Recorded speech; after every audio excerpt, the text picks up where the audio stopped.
ওই নবীজি হাদিসের মধ্যে আমাদেরকে জানিয়ে দিচ্ছেন, উম্মত রে, ও আমার উম্মত, ওই কবরের মধ্যে তোমাদেরকে ৯৯টা সাপ একটার পর একটা তোমাদেরকে দংশন করবে, বলি আল্লাহু আকবার। এই সাপ কত বিষাক্ত সাপ! কবরের মধ্যে যেই সাপ আমাকে আপনাকে দংশন করবে, এই সাপ কত বিষাক্ত! হাদিস পাকের মধ্যে এসেছে, ওই সাপ যদি একটি সাপ যদি একবার দুনিয়ার মধ্যে শ্বাস ফালাই রে বাবা, ওই একটি সাপ একটিবার মাত্র দুনিয়ার মধ্যে শ্বাস ফালানোর কারণে আমার নবীজি বলতেছেন সমস্ত দুনিয়ার জমিনটা তামার জমিন হয়ে যাইতে, বলি আল্লাহু আকবার। এই সাপ একবার আপনার ডান গালে কামড় দিবে, কামড় দিয়ে বলবে আনা কাঞ্জুকা, আমি হচ্ছি তোর গচ্ছিত সম্পদ। আবার বাম গালে কামড় দিবে, বাম গালে কামড় দিয়ে বলবে আনা মালুকা, আমি হইছি তোর মাল, দুনিয়ার সম্পদ। যেই সম্পদ তুই যাকাত ফিতরা সবকিছু না দিয়া ওই মাল তুই কৃপণতা কইরা জমাইতি, আমি হইছি তোর সেই মাল। আজকে সাপ হইয়া তোর কবরের মধ্যে দংশন করে, বলি নাউজুবিল্লাহ। বাবা, এই কবর আমার আপনার জন্য ভয়ানক একটি জায়গা। কবরে ডাকিয়া বলে মানুষ রে, খালি হাতে আসিও না কবরে। কথা বলেন ঠিক কিনা? কবরে ডাকিয়া বলে মানুষ রে, খালি হাতে আসিও না কবরে, বলি খালি হাতে আসিও না। কারবা বাড়ি কারবা ঘর, কারবা কি, কারবা বাড়ি কারবা ঘর, কারবা কি, যখনই ফালাইয়া যাবে প্রাণ পাখি, যখনই ছলিয়া যাবে প্রাণ পাখি। এই সম্পদ, এই টাকা পয়সা যে আপনি গড়তেছেন, আপনি যে এই বাড়ির অট্টালিকা সৃষ্টি করতেছেন, জায়গায় জায়গায় জমি কিনতেছেন, ব্যাংকে আপনার লাখ লাখ টাকা জমাচ্ছেন, এই সব কিছু যখন প্রাণ পাখি আপনার ভিতর থেকে চলে যাবে, এই কিছু আর আপনার 1 টাকার মূল্য হবে? কবর এইগুলা চিনবে না। কবর সেই জন্য বলতেছে খালি হাতে তোমরা আইসো না, 2টা জিনিস নিয়ে আইসো, একটা হচ্ছে ঈমান আর একটা হচ্ছে আমল। এই 2টা জিনিস তুমি আমি কবরের মধ্যে নিয়ে আইসো, নাকি তোমার কত টাকার বাড়ি আছে, কত টাকা তোমার ব্যাংকে আছে, কত কাঠা জমি তোমার আছে, এইগুলো আমি দেখবো না। তুমি নাকি দুনিয়াতে মেম্বার, তুমি চেয়ারম্যান, তুমি এমপি, তুমি মন্ত্রী, তুমি রাজা, তুমি মহারাজা, তুমি প্রেসিডেন্ট, তুমি অমুক তমুক সর্দার, এইগুলা আমি কবর চিনি না। আমি কবর চিনি তোমার ঈমান, আমি কবর চিনি তোমার আমল। এই 2টা জিনিস ছাড়া আমি আর একটাও চিনি না। এই জন্য বাবা, আল্লাহ রাব্বুল আলামিন কোরআনের মধ্যে আমাদেরকে জানিয়ে দিচ্ছেন, বান্দারে শোনো, আল্লাহকুমুত তাকাসুরু হাত্তা যুরতুমুল মাকাবির। আল্লাহ ডাক দিয়ে কই, বান্দা বান্দারি, ও আমার বান্দা শোনো, এই দুনিয়ার ধন সম্পদ টাকা পয়সার লোভ লালসা তোমাকে কবর পর্যন্ত নিয়ে যাবে, তারপর তুমি এইগুলা ছাড়বা না।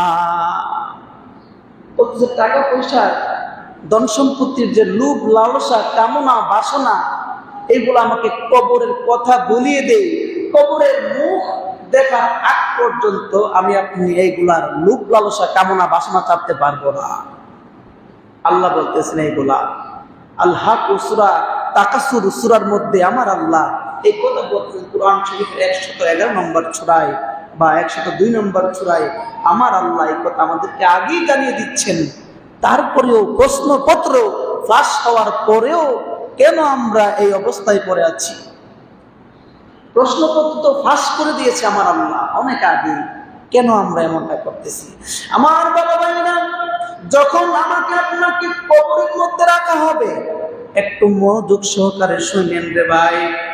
যখন আমাকে আপনাকে কবরের মধ্যে রাখা হবে, বলুন তো কোন ফেরেশতা সর্বপ্রথম আসবে? কেউ জানেন না? মুনকার নাকির দুইজন ফেরেশতা কবরে আসবে। বাবা ইমাম গাজ্জালী উনার দাখাইতুল আকবার গ্রন্থের মধ্যে, তারপরে আশরাফ আলী থানভী রহমাতুল্লাহি আলাইহি উনার কবরের শাস্তি এবং বেহেশতের শান্তি ওই কিতাবের মধ্যে আরেকটা কথা উল্লেখ করতেছেন। দুইজনে কি কথা উল্লেখ করেছেন? ইমাম গাজ্জালী উনার দাখাইতুল আকবরের মধ্যে বলতেছেন, কবরে রাখার পরে মুনকার নাকির ফেরেশতা আসবে, কিন্তু তার আগেও আরেকজন ফেরেশতা আসে। বলি আল্লাহু আকবার। তার আগেও আরেকজন ফেরেশতা আসে। মুনকার নাকির আগে এই অল্প সময়ের ভিতরে আরেকজন ফেরেশতা আসে। ওই ফেরেশতার নাম হচ্ছে রুমাত ফেরেশতা। ওই ফেরেশতার নাম হলো রুমাত। ওই ফেরেশতা আয়েশা আমাকে আপনাকে ডাকবে, কুম, দাঁড়াও, উঠো, বসো। বারবার কুমকুম করার পরে আমি হঠাৎ করে উঠে বসবো।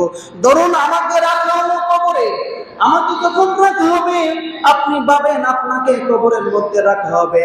যখন কবরের মধ্যে আপনাকে রাখলো, ওই রুমাত ফেরেশতা মুনকার নাকির আসার আগে আবার আপনার কাছে আসবে, আয়েশা আপনাকে ডাক দিবে, কুম কুম কুম কুম করে ডাকবে। তখন আপনি উঠে বসবেন। বসার পরে ওই ফেরেশতা যখন আপনাকে বসানো হবে, বসানোর পরে ওই ফেরেশতা আপনাকে বলবে লিখো। বলি সুবহানাল্লাহ। আপনাকে বলবে লিখো। তখন আপনি বলবেন কলম নাই, কি লিখবো? ওই ফেরেশতা যখন আপনি জিজ্ঞাসা করবেন কলম নাই, কলম কই পাবো, ওই ফেরেশতা আপনার হাতটাকে টান দিবে, আপনার শাহাদাত আঙ্গুলটাকে বের করবে কাফনের ভিতর থেকে। ওই আঙ্গুলটা বের কইরা কইবে, এইটা হইছে তোমার কলম, এইটা দিয়ে লিখো। আপনি বলবেন কালি নাই, কালি কই পাবো? আপনার মুখটাকে এইরকম ভাবে হা করাবে, করায় বলবে মুখের জিহ্বাকে তুমি দোয়াত বানাও, কালি বানাও। ওই জিহ্বাকে তুমি কালি বানাইয়া লেখো। আপনি বলবেন ওরে ফেরেশতা, কলম পাইলাম, কালি পাইলাম, লিখবো কই? খাতা তো নাই, খাতা ছাড়া লিখবো কোথায়? আপনি বাইনা ধরবেন বাঁচার জন্য, কিন্তু কোনো বাঁচার কোনো অবস্থা নাই। ওই কবরে একমাত্র আপনি আর রুমাত ফেরেশতা ছাড়া আর কেউ দুনিয়ার নাই। কথা কোন ঠিক কিনা? ওই ফেরেশতা আপনার কাফনের কাপড় থেকে টান দিয়ে এক টুকরা কাপড় ছিঁড়বে, ছিঁড়ার পর বলবে কলমও দিলাম, কালিও দিলাম, এই নাও খাতা, তোমার কাফনের কাপড়। ওই কাফনের কাপড়ের মধ্যে তুমি লিখো। বন্ধুরে আমার, দুনিয়ার মধ্যে আমরা যেমন ভাবে চালাকি করেছিলাম, ভাবছি কবরের মধ্যে চালাকি করে পার পেয়ে যাব। দুনিয়ায় ওজন কম দেই, দুনিয়ায় মিথ্যা বলি, দুনিয়ায় গীবত করি, দুনিয়ায় সবকিছু করি, কবরের মধ্যে আমরা মানুষ এটা করার চেষ্টা করব। যখন তিনি বলবেন লিখো, আমি আর আপনি, আমার দুটো ভালো কাজ আছে। আজকে জুমার দিন আমরা যারা আগে আগে হাজির হয়েছি জুমার নামাজে, এটা লিখুন যে আমি ইমাম জুমার দিন আগে আগে গিয়ে নামাজ পড়ছি, এটা লিখমো। আমি অতটা সত্য কথা বলছি, এই কথাটা লিখমো। আমি লিখমো আমি কইটা হজ করছি, সেটা আমি লিখমো। আমি লিখমো কইবার মানুষকে দান সৎকার করছি, সেইটা আমি লিখমো। আমার জীবনে ঘটে যাওয়া যত ধরনের নেক কাজগুলি ছিল, সমস্ত নেক কাজগুলো লিখে আমি রুমাত ফেরেশতার কাছে দিব। রুমাত ফেরেশতা কইবে, ওরে আল্লাহর বান্দা, দুনিয়ায় যেমন ভাবে সিটারি করছস, কবরেও বুঝি ভাবছস তেমন সিটারি করবি। তুই কি সারা জীবন নেক কাজ করছস? তোর জীবনে কি কোনো গুনাহ ছিল না? বলি আল্লাহু আকবার। আমরা কবরে গিয়েও গুনার কথা লিখবো না, ওইখানে গিয়ে আমরা বাটপারি চিটারি করার চেষ্টা করব। রুমাত ফেরেশতা বলবে, তুই কি সারা জীবন খালি নেক কাজই করছস? তোর জীবনে কি গুনাহ ছিল না? আমরা কোন গুনাহ করছি না। তখন বারবার যখন জিজ্ঞাসা করবে, উনি এক পর্যায়ে আমাদেরকে ধমক মারবে। তখন আমি পিছনে তাকিয়ে দেখবো, না, এই ধমকের পিছনে তো আমার মা নাই, আমার বাবা নাই, বন্ধু নাই, কেউ নাই, আমি তো একা।